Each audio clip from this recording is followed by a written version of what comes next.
Hello. I hope you say yeah, hi if there's still people out there.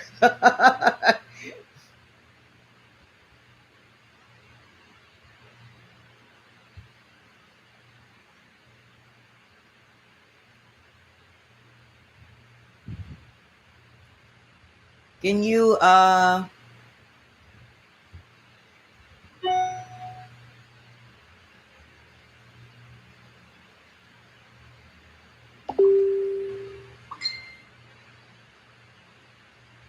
parang wala yatang chat. Yung developer ko, tulungan ako.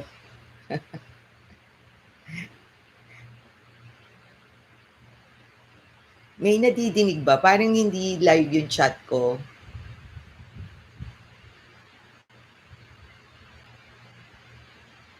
Meron bang chat?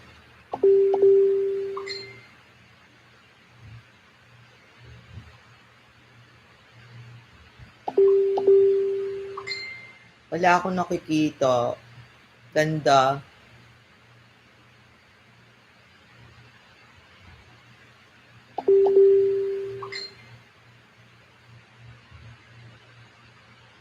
Ayun. Hi, Doc Paul. Parang tayo lang dalawa.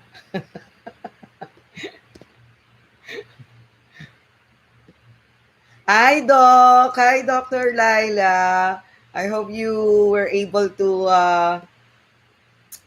read, finish the part 2.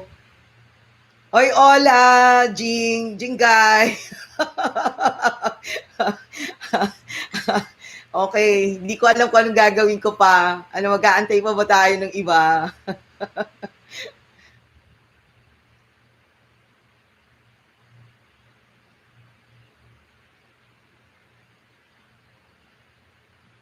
Let's wait. May question ba kayo while we're waiting?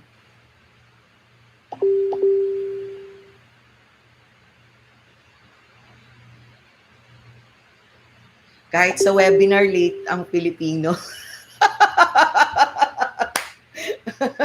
Ay.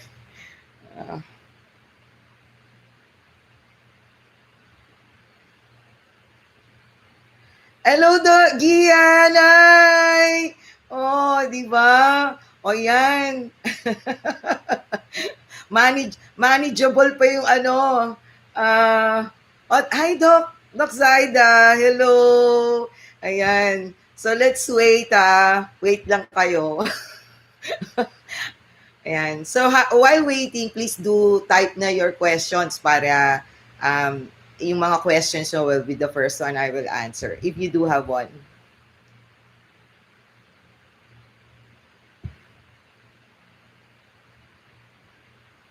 Di ko kasi alam kung what time pinadala yung yung email blast. Parang dapat 6 o'clock pala.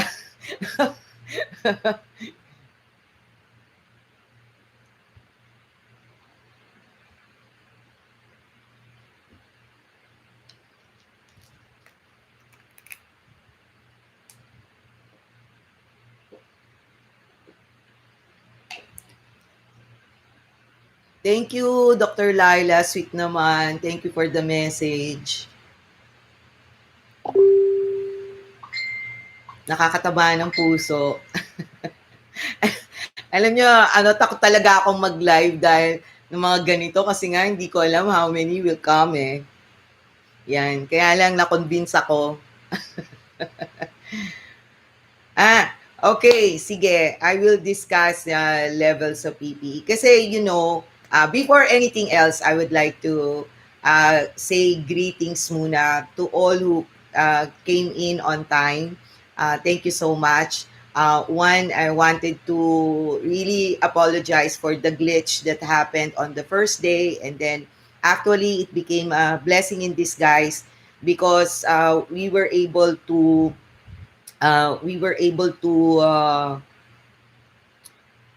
provide by taping it the entire video. So in the end, it became a blessing that there was a technical difficulties. Also, I forgot to include during the editing in regards to the donning and the doffing of the scrub suit, which we will post on DMD Center on Monday. So I forgot to include it in the editing, okay? Kasi I did the editing almost like straight from 10 o'clock in the evening up to 6 o'clock in the morning yesterday. So I was really exhausted na. So anyway, on Monday, we will provide the entire donning and doffing of the scrub suit. But first, in the scrub suit, you really need to have a typical cotton scrub suit if you're not doing any treatment, and much preferred if you wear long sleeves. Okay.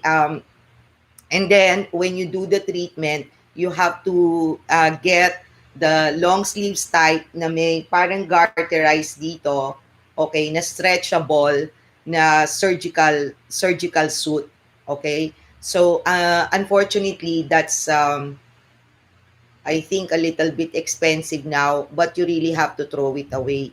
So, and also for the shoes, you will see the on the video how it's going to be uh, done, how to wear it and how to take it off on Monday. Because it's very difficult to show it right now because we are specifically live. But there is a way, a procedure on how to do it.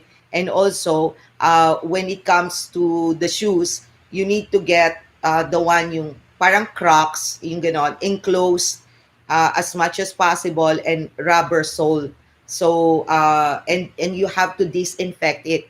Tapos, you have to wear a shoe cover. So, that's actually going to be the first one you're going to don on pagka you're wearing your all your PPEs, and that will be discussed on Monday. So please do watch that because it will show the entire procedure. Although the head cap that we included on the video was like parang pang hazmat suit, but that's not necessary. As I mentioned yesterday, the best head cap is cotton, and then you just laundry it. Talagang you really have to ano kasi so that the droplets or the aerosol will not be penetrating into your hair. Ayan. So another thing, the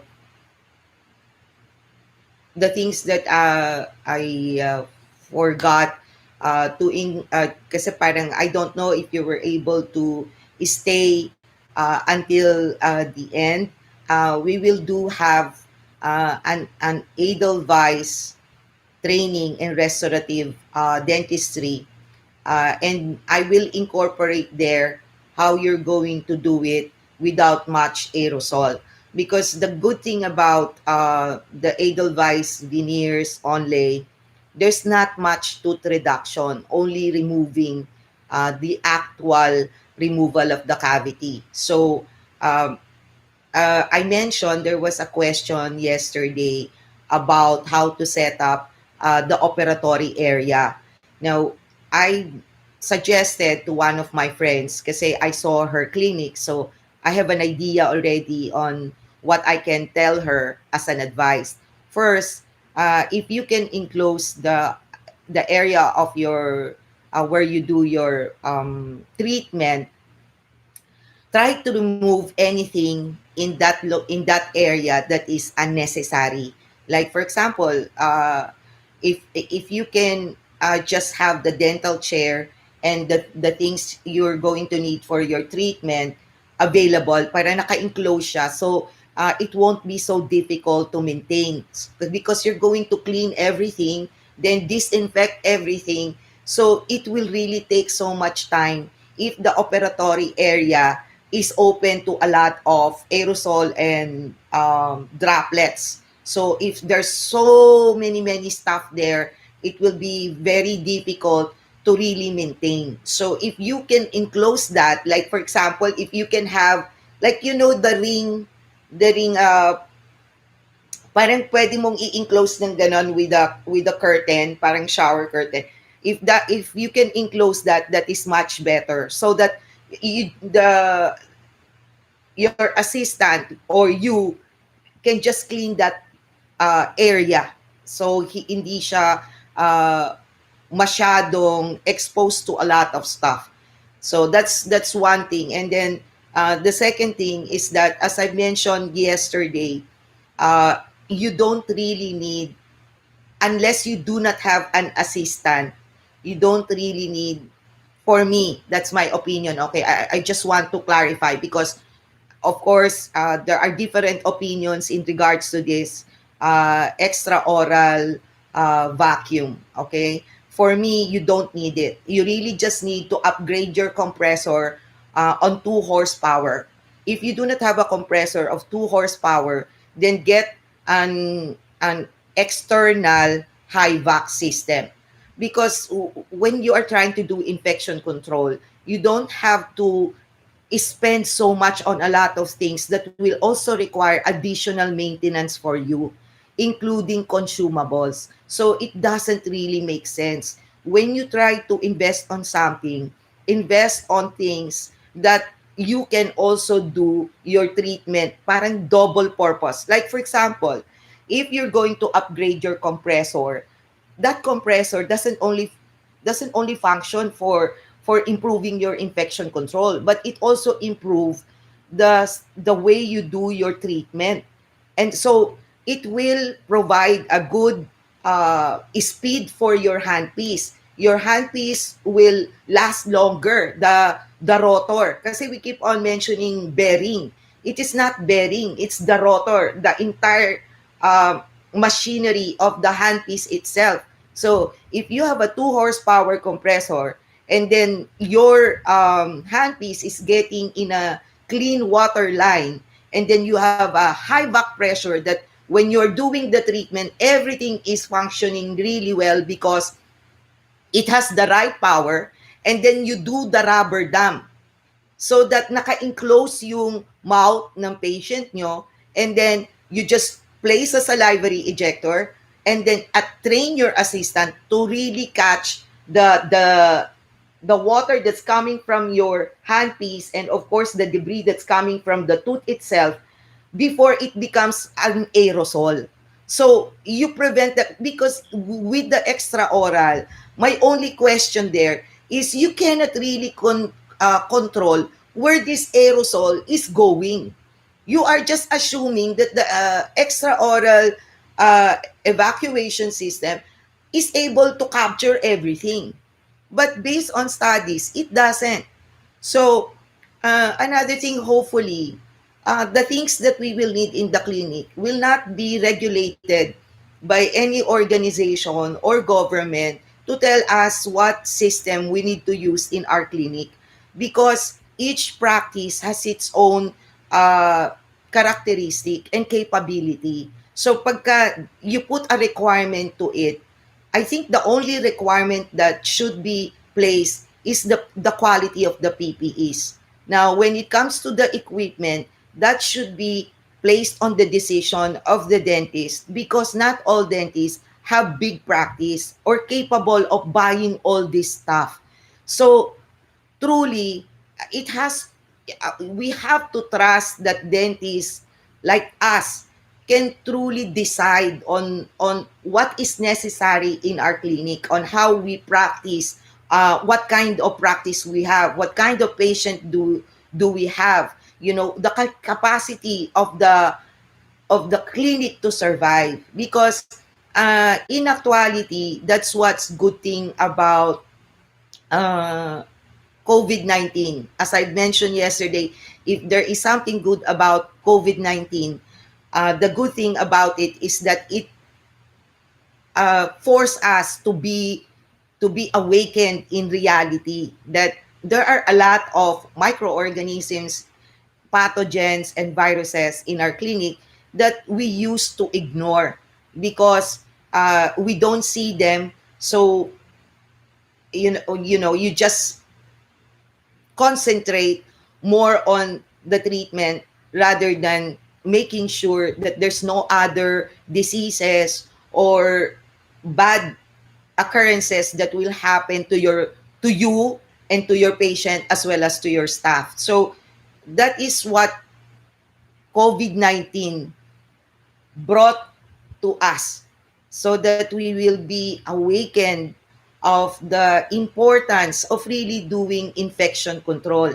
And this will also, on the other end, patients will appreciate why their treatment is quite expensive. It is not just the professional fee of the dentist, but really the investment that we put into the practice. I think, if I may say so, hopefully, our organization will be able to make, like for example, HMO realized that 150 pesos for restoration or for prophylaxis is really a joke, because just for the PPE, we cannot, right now, we cannot even buy a face mask. So, so these are the things that will allow, COVID-19 provided us the opportunity to change how dental practice is done in the Philippines. I know we are a poor country. I know, we have financial limitation, especially patients. But there are so many things that can be improved that everybody in the end will benefit. Sure, the treatment will increase. Sure, our expenses will increase. But this will have a domino effect in the end. Because if the patient, if we will charge properly the patients and just make sure we give the right, correct, proper, conscientiable treatment to our patient, then the patient will appreciate even if our charges is a little bit higher now than before. So I believe it's just a matter of how we look at things.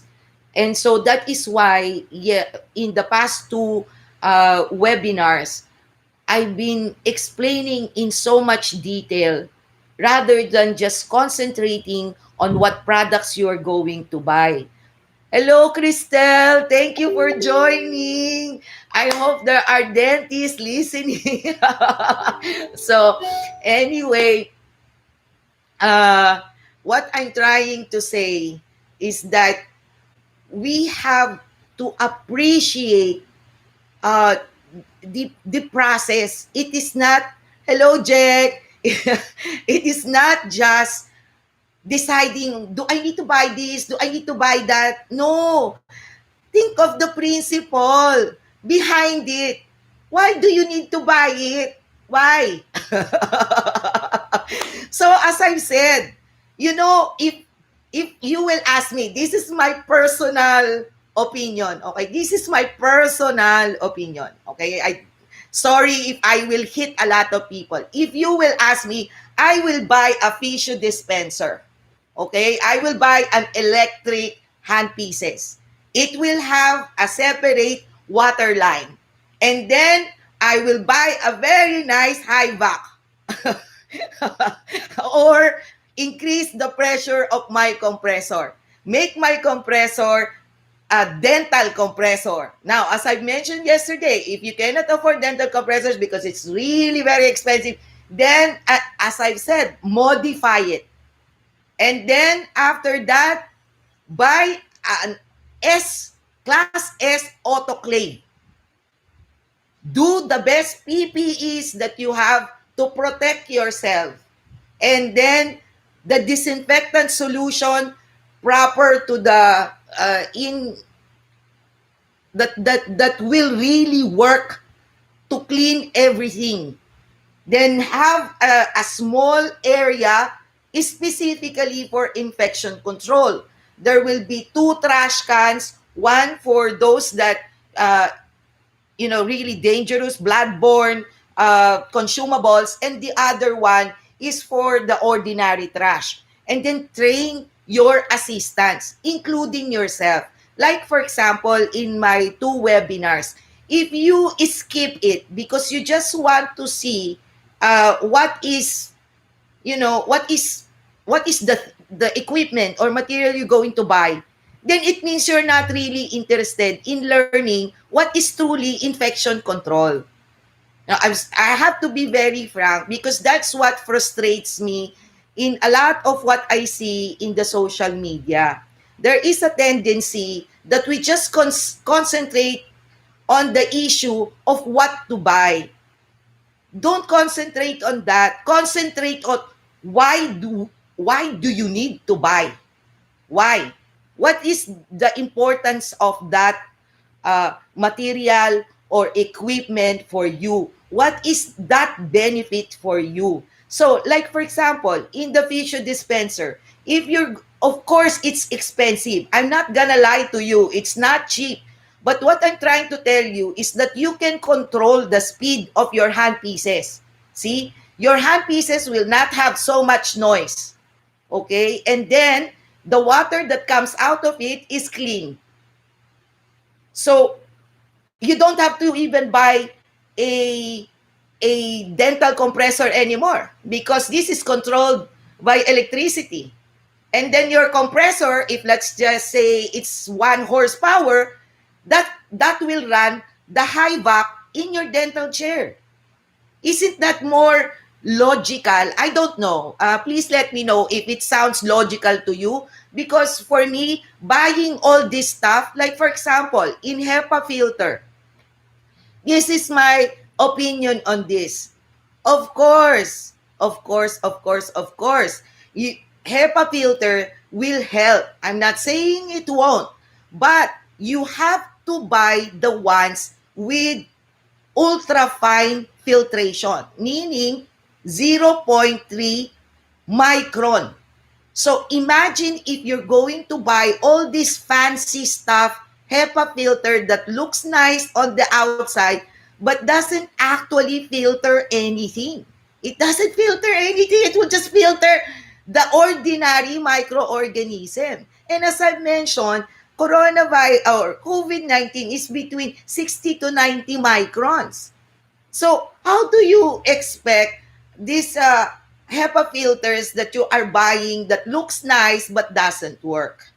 Okay, so, and why are you going to spend so much money on it when honestly, that's the only thing it will do, and it will only filter the air every time you change the filter. So instead of spending money on the HEPA filter, spend money on the equipments that will provide you a better way of doing your treatment at the same time controlling the aerosols and the droplets. See, so for me, that is much a logical decision. Then another thing, as a suggestion, like for example, if your practice is very busy, okay, so you only have one assistant and yourself, for example, if your practice is like 20 patients in a day or 10 patients in a day, of course,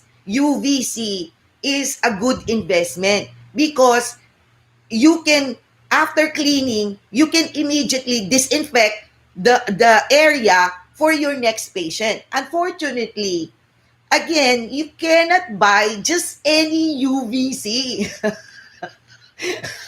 I mean, sometimes what I see in the Facebook is quite laughable. The actual UVC that you get, that you have to invest on, must be at a standard that can actually disinfect or sterilize. That's why I mentioned I have nothing, again, please, just to be clear, I have nothing against China.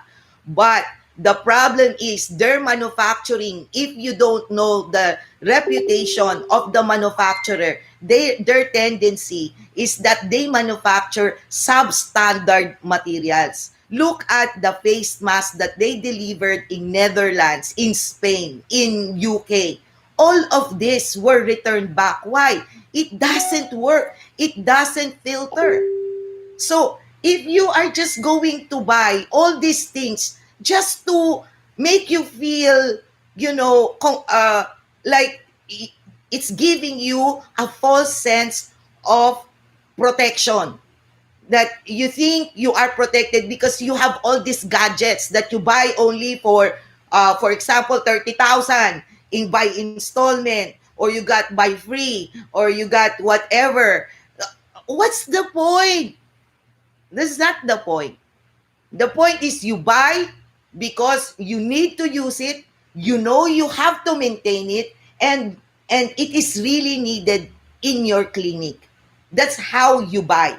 So let's just say, oh, I want UVC. Fine.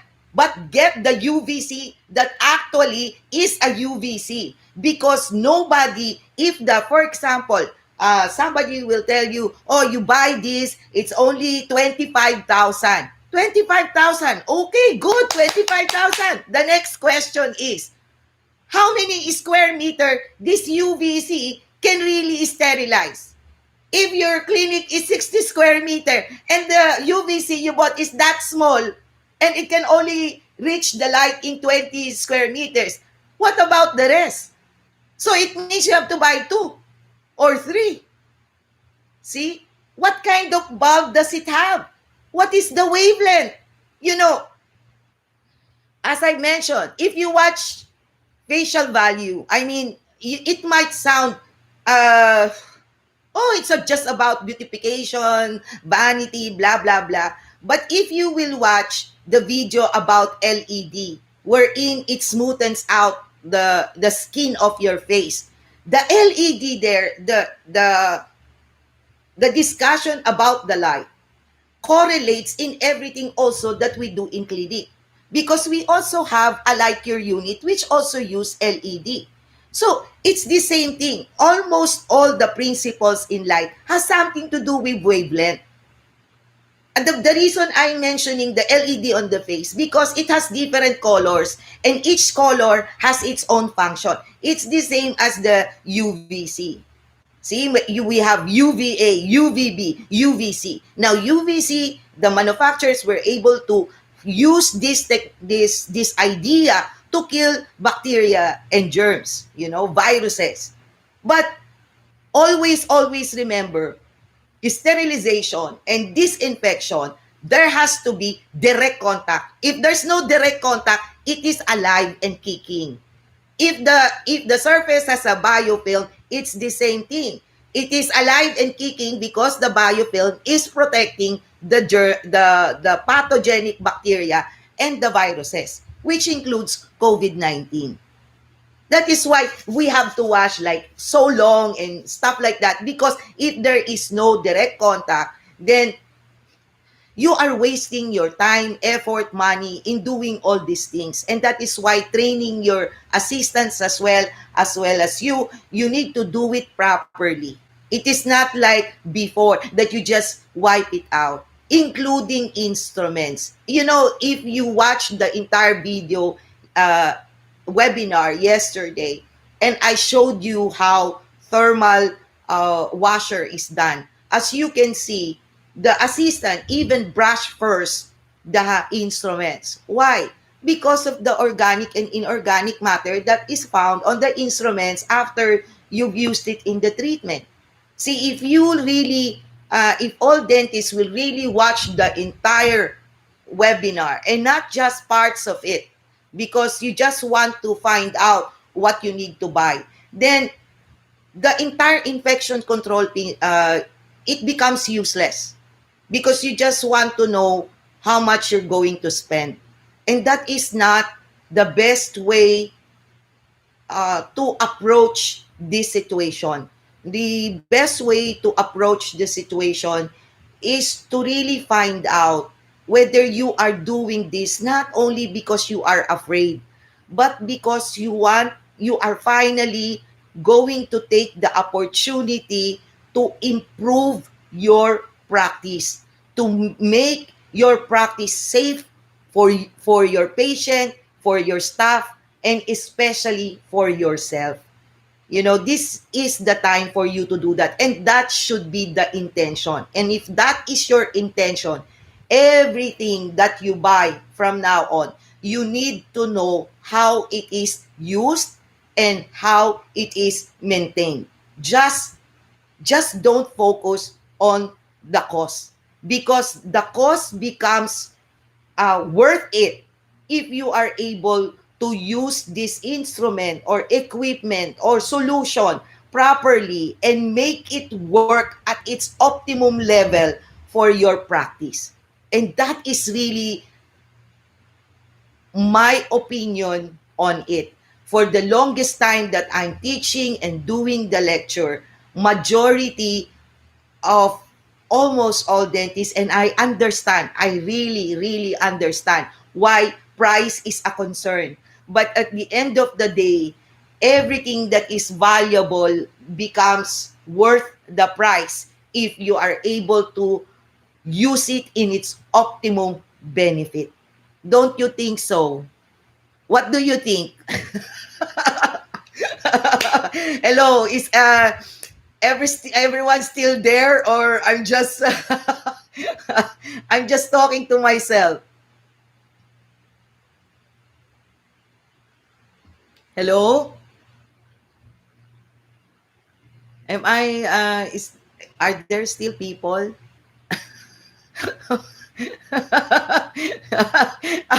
Okay. This is so hard. I really, this is so hard. It's so difficult. Okay, so ask a question. Anything you're interested in.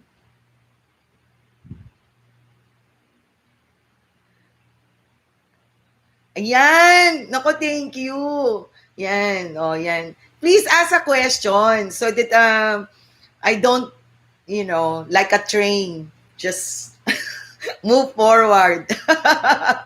Ayan. So, uh, any other question, or did I cover everything in the two webinars? Because what is really important is you understand the instruments that you are buying. Thank you, Jingay. I'm on point daw, yes. Alam nyo, yung, yung friend ko na yan, maganda practice niyan. So, if you have a good practice, don't be afraid. You don't have to retire, you know. Because, one, the concern that you won't have patience is not true, because at the end of the day, people are people. They will do the same thing. Look at what happened in South Korea. Di ba? I was so impressed on how, I love K-drama. So I was so impressed on how South Korea handled COVID-19. So their infection went down. But look, they got so ballsy in, we can do it now. So they opened the restaurants, they opened the bar, and now they got the second wave. See? So that is the same thing. People are the same. They will keep on going back to their human nature. So don't be afraid of not having patience, because patients will go back to their human nature of not brushing their teeth, of not doing the best they can, and they will end up needing a dentist. And if you've been practicing a good practice of dentistry, your patient will go back to you. And I also suggested that, charge, because prior to this COVID-19, in my practice, I already add plus 500, and I inform the patient plus 500 for infection control, because it is very necessary for me. I cannot, they keep on asking me to lower down the price and then I have to do the infection control. See, when I placed before one of the corporate dentists that I put up with, if my previous partners maintained the way I put it up, then that is the best clinic for COVID-19, because everything in there is designed for infection control. We built a separate infection control area. There is the proper location of the compressor. Everything is touchless. The chair. So if you're going to ask me, those are the things I'm going to invest in. ultrasonic cleaner. Let's just say, if you're going to design, and now I don't know how big is your clinic, okay? But if you have a sink, let's just say you have a small clinic and you have a sink. Now, that sink supposedly should have a counter. And the way you design on how to place the stuff is according to infection control. So from this sink on the right side has to have a garbage so that when you or your assistant is trying to clean it, everything will be thrown on that garbage. And there will be two garbage, one for dangerous stuff and the other one is just for the typical consumable. And then you brush. And then there is a tray now. Now, after you brush it, there should be a location for the soaking area. Okay, so now you have a disinfecting solution. You throw now all those instruments that you rinse with soap and water. Okay, then you throw it there. From there, you just wait how many minutes according to the manufacturer's instruction, and then you rinse it again. Then the next on the counter is now the ultrasonic cleaner. And this again is worth the investment. Stop buying stuff you don't need.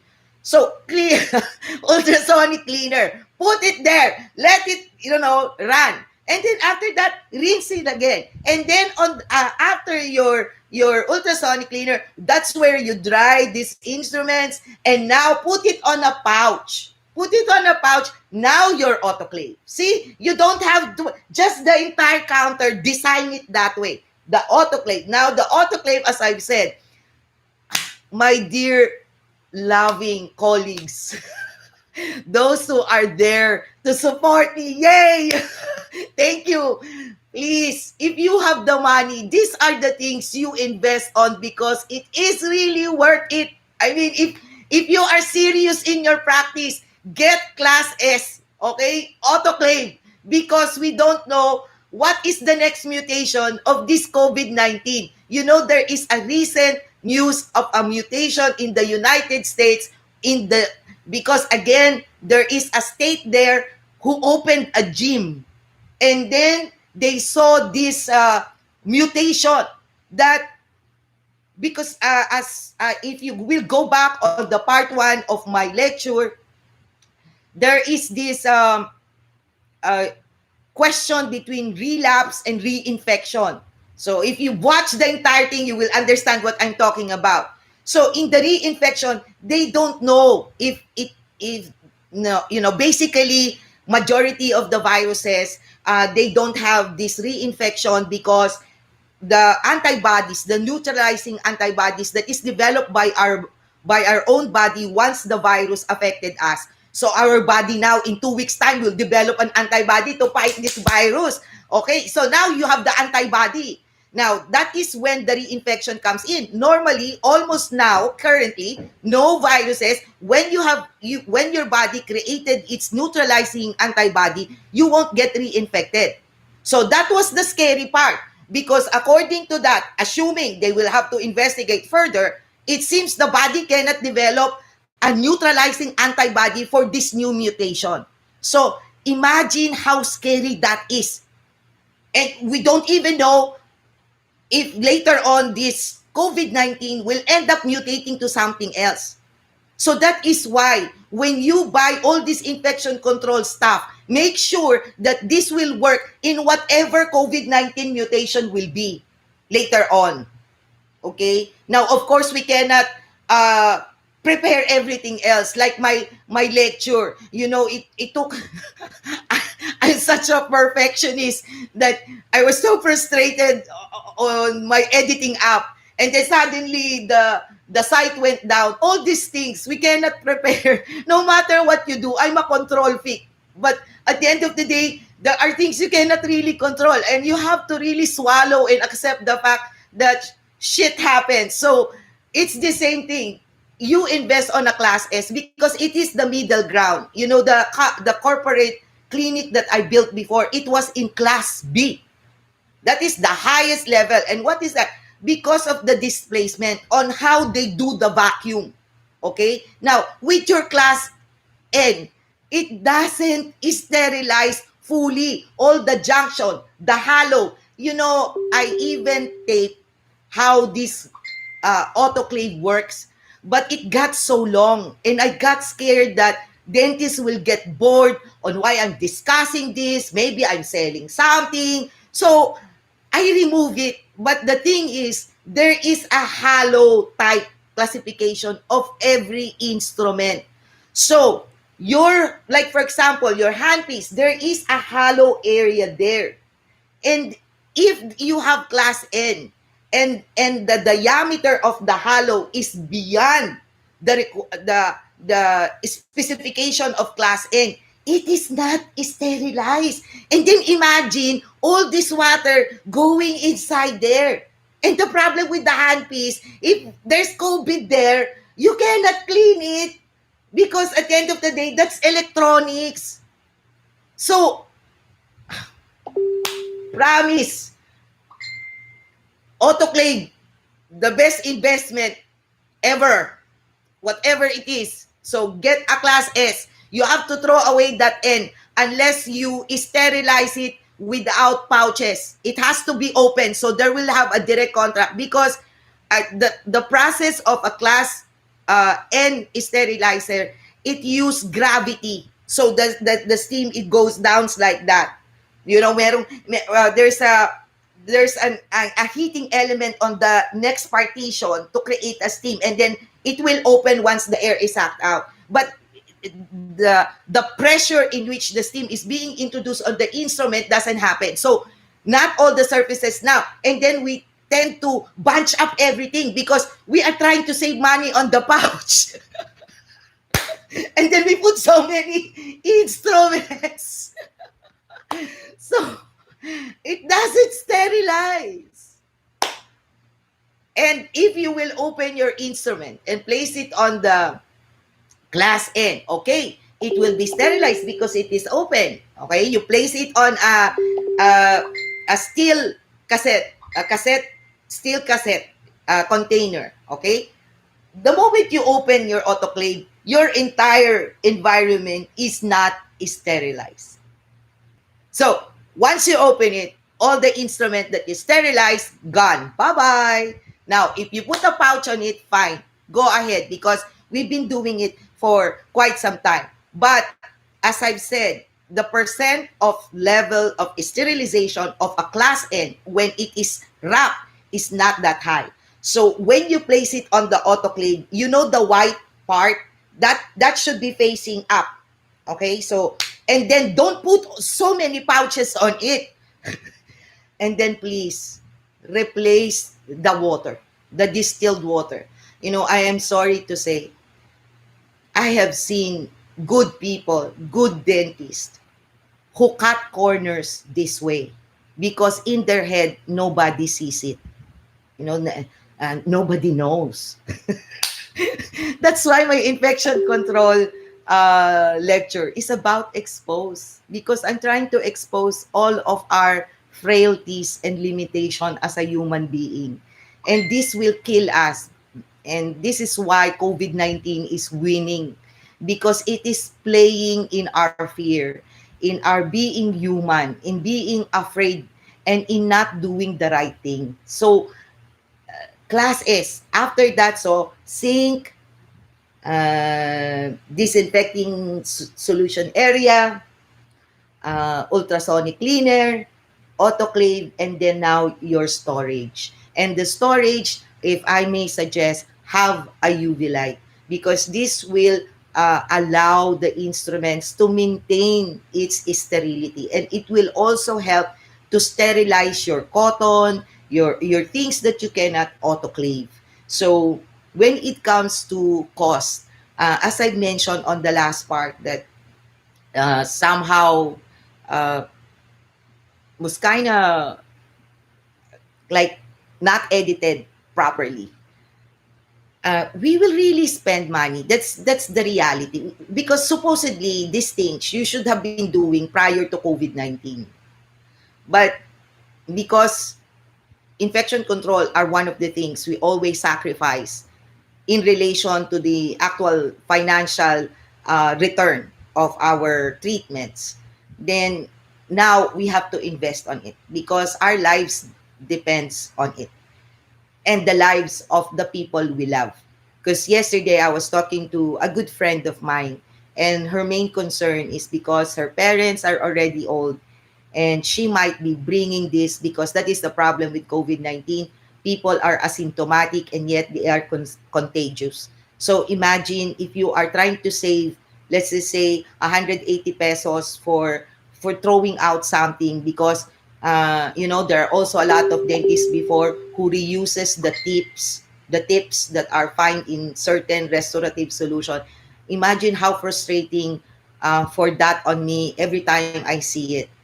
And it scares the hell out of me, and that's why I was so impassioned with infection control, because honestly, I do not represent any corporation or manufacturer for infection control. I'm just doing this because I felt it is necessary to really teach dentists how to do their practice. When I put up my corporate practice along like 8 years ago, it was the reason that I had a dream when I had a lecture in Vietnam. When I had a lecture in Vietnam, uh, I saw this big practice. Excuse me. This person is a French guy who got married with a Vietnamese dentist. And at that time, a long time ago, like maybe 15 years ago, that was the first time I went to Vietnam. And imagine the Vietnam now and the Vietnam then is totally different. So imagine when I saw his clinic, I was so impressed. I mean, their infection control is at the middle of the reception, and everybody is like inside. It's like, there's someone cooking. It became the main focal point of the clinic. And I said, my gosh, if Vietnam can do it, Philippines can certainly do it. So that's why when I got back after that trip, it became my dream to build a clinic that is like that, which I was able to do. Unfortunately, it didn't totally work out for reasons that I don't want to say anything anymore, because these are people I'm still friends with. But at the end of the day, I was able to see that one Filipino dentist can actually build a clinic that is really prepared for infection control. And this is a long time coming. COVID-19 just made it really uh, forced, I mean, made it in a way that we are forced to really stop and do the right thing. Now, another thing is that the environment now was able to breathe from the pollution that people are creating. So, in the end, even COVID-19 became very nasty in how we live our lives. It brought certain benefits as well, because sometimes we're too stubborn to really correct the things that we're supposed to be doing, because we have a lot of reasons, like um, I don't charge high, I do not have the money, I'm just a simple person, the Philippines is like this, the government is like this, the organization is like this. So that's the way. Hello, Dr. Harris. Hello. Hello yung mga sumali. Yan. Ganda-ganda. Yeah. Ray How. Hello. Ayan. Dr. Ray. Ayan. Inform your patient regarding additional costs. Okay. Yes, I do. I a long time when I do this, I add 500 pesos at when I started it, because I also got this style from another dentist. I visited this dentist because if you know me, I used to distribute materials and then I visit dentists. So I've been around. I've seen so many dental clinics that can last me a lifetime. So I've met so many different practices, different dentists. And then there's this dentist that I was so impressed. It was the first clinic that I went to that you can see they're doing the infection control protocol. without COVID-19. That was like 10 years ago. I was so impressed that, and then I asked the doctor, I said, isn't it costly for you to do these things? You know, that they have a shoe cover. Nobody can go inside the operatory area without the shoe cover. And there's even a chair where you can disinfect the shoes and wipe it out before placing the shoe cover and doing. It's really amazing. And then he said, well, uh, that is one way of advertising my clinic. And then I tell my patient that there is a charge for the infection control, for the maintenance of it. I'm not charging it to earn money from it, but at least to help me subsidize the right way of doing infection control. And that dentist always, I won't mention his name, but has maintained my respect for the longest time. And these are things that that dentist won't have a problem in COVID-19 because he has been doing the basic thing. So he will just have to enhance, and all his staff is prepared to do it. And that's the only, and my full suggestion for you, because we will have to end in a few minutes since there are no questions anyway. To recap, what I mentioned is, one, you need to really change the protocol in your clinic and have your assistant be well trained, especially in holding the high vac during your preparation. Second, to avoid aerosol, do a rubber dam in prophylaxis, just do the manual and then do the ultrasonic for difficult ones. Or please let me know what is the medicine called that we used 20 years ago to soften the calcular deposit. That medicine will probably help us now. So do a rubber dam. And as I've said, I showed you the Ultradent because that was very flexible rather than the fixed one. So the salivary ejector is inside and the rubber, the high vac is outside. And then three, you use your air driven, but just make sure you update your compressor, make it at least 2 horsepower per chair. And then now, if you've been practicing for quite some time, please replace the cords that are there because it's really filled with biofilm. If you've never changed it since you started your practice and you've been practicing already for 10 years, you have to replace that. Those are the things worth your expense. That's because everything that passes through that will contain other viruses and bacteria other than COVID-19. So, and also the host of your high back. So these are the things that are reasonably worth your expense. And then if you have more money, then change your system into electric. But if not, it is okay. Just make sure you clean properly and maintain your hand pieces. Like for example, for me, since I use W&H and I am good friends with them. So at the end of the day, just have dental domain. Clean your handpiece at least maybe twice a month, and then have them lubricate it. Now, if you have a big practice, then buy their assistina. It will end cheaper. But if you don't, like you are just a single chair and you just then just let them have service it. It's not gonna break your bank.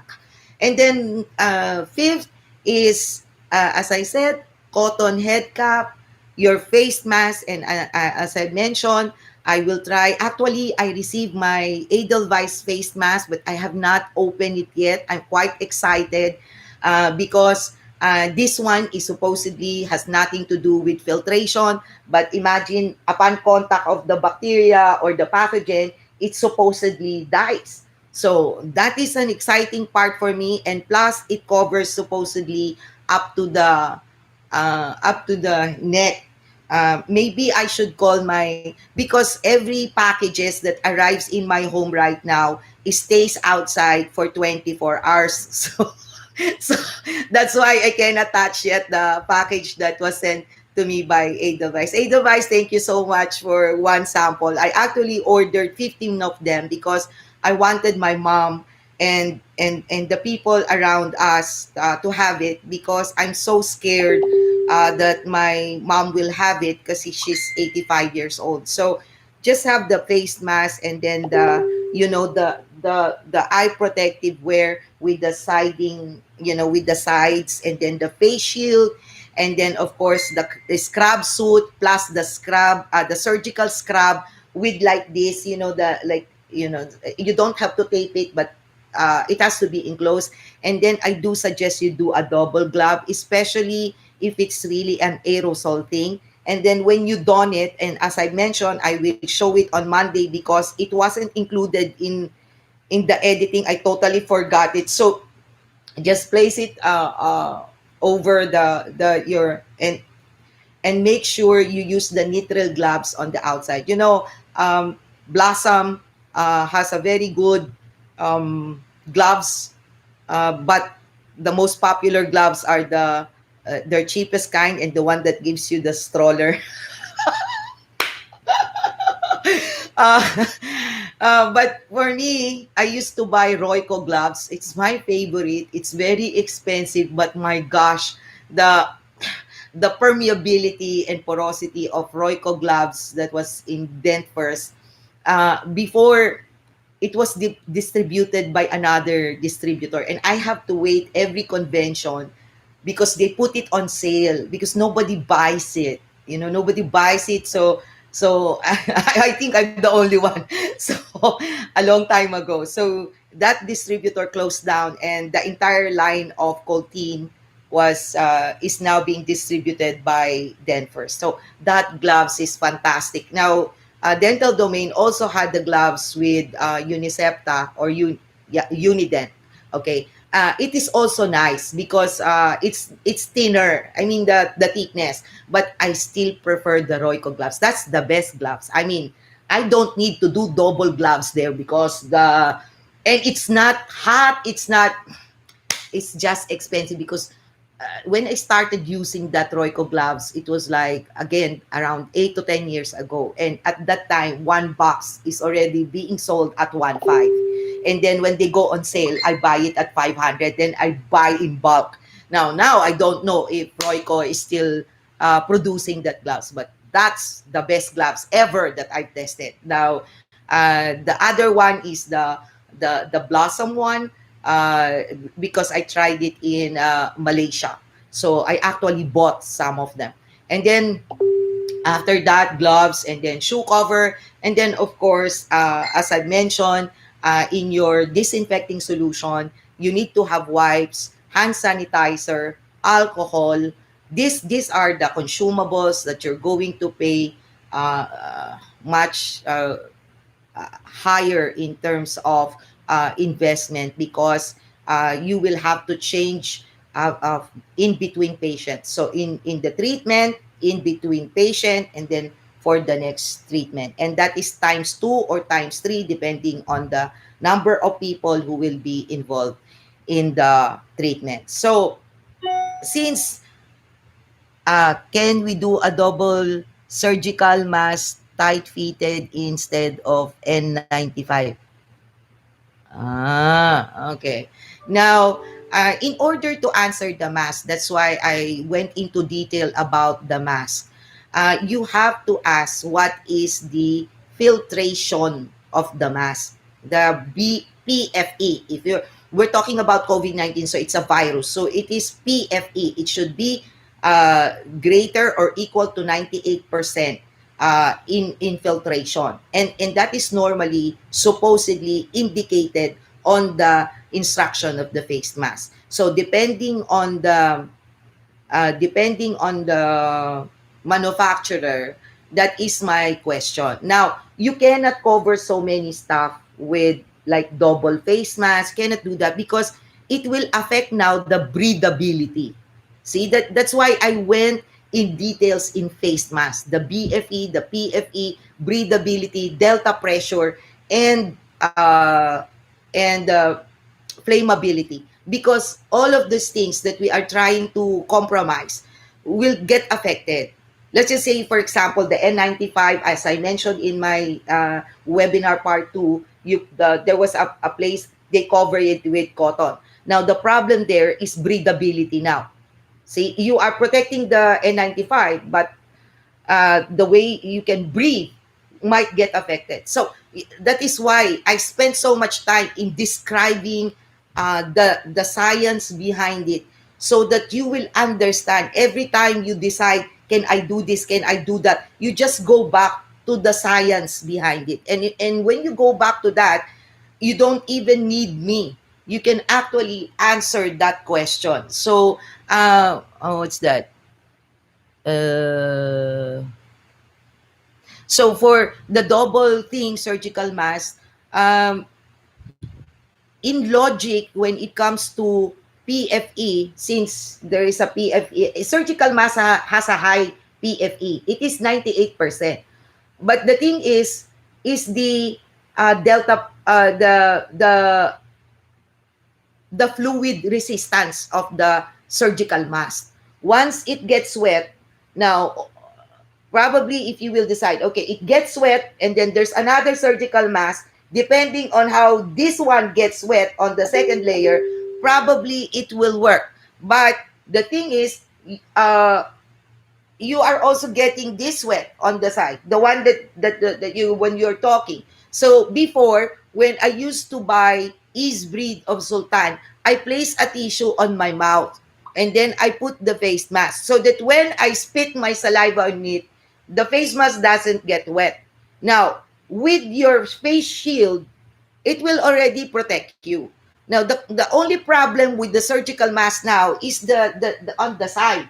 So that's why I also showed in the lecture in part 2, that is effective, the one that how they formulate it so that the surgical mask will be in the shape of enclosure. So that will work. That kind of folding will work if you are using surgical mask, not procedural mask. So I'm just telling you. So anyway, okay. Anyway, to recap, it's already 4 o'clock, and since it seems you don't have additional questions, I would just like to really thank everyone who joined me on this live chat. It is quite an experience. Thank you so much, and I hope you will spread the webinar part 1 and part 2 and encourage everyone to really watch it from start to finish, because I have put a lot of effort in it to make sure that the logic behind those materials, equipments are there, because I want every one of us to be equipped on the knowledge of why you need those things. And hopefully, if you feel that I have given you something or benefited something from all the brouhaha I've been talking about, I will really appreciate if you will support my channel and subscribe. Honestly, we put so much effort on facial value. It's just that COVID-19 kind of slowed us down. Facial value is really about aging well, because I'm going through that stage. And 3 years ago, after I got all these fine lines and crow's feet on my eyes, I ended up getting kuko, and like now, it's like I had COVID-19 before. I ended up buying so many stuff to the point that I have 2 cabinets full of skincare, different types, Korean, Japanese, whatever. Na in the end, I was laughing at myself because it takes me like 2 hours just to do all these things. I was getting gaga, and that's why I know what I'm talking about in terms of the panic we all feel about COVID-19. It was the same panic I felt when I was seeing that I cannot regress my aging process and I have a lot of bad habits up to now. So in the end, I felt that it is time for me to share this one in a channel. And I asked a good friend of mine, Jack Balisa, hi, I hope you're still there, who joined me to join me so that he can discuss the side of men. So if if you like me, at least please do subscribe. And I love the messages that you send on my Facebook Messenger. Thank you so much. I'm so touched, but I will really appreciate it if you will place it on the channel. I'm already self-promoting. I am embarrassed to say, but it will be really nice because we want to continue DMD Center as an educational website. And we will not be able to do this if we will not be able to get sponsors. We want companies and, to sponsor education for dentists. And of course, the power of you uh, supporting a certain channel will allow us to continually provide education without you going out anymore. And see, the building of the MD Center just came at the right time. I was thinking about it. As I've said, it started in 2016. And I was able to imagine a lot of dentists from the provinces who are not able to travel in Manila, or is not capable. It's very expensive to do all these things. So I dreamed that DMD Center. This is the dream of DMD Center. We dream that it will be a site wherein dentists will be free to exchange their ideas, really scientifically, logically, inspire us to educate everyone, and no holds bar, no politics, no blah blah. It's really free. That be you can freely express your thoughts and suggestions, and things like that. But of course, all these things comes with the cost. And uh, and we can only survive if there is support from, of course, manufacturers. And since I know the flight of the manufacturers, I wanted it to be a symbiotic thing. We get something, they get something, you get something. So hopefully you do go to the post every Monday, because we work so hard every week to just release the post. And on this Monday, I will place there the donning and the doffing of the scrub suit, which I forgot to include in my editing. And then, of course, the facial value, which is outside dental. Let's just have fun and be able to, experience how we will age well. Because again, that's a scary part for me. Uh,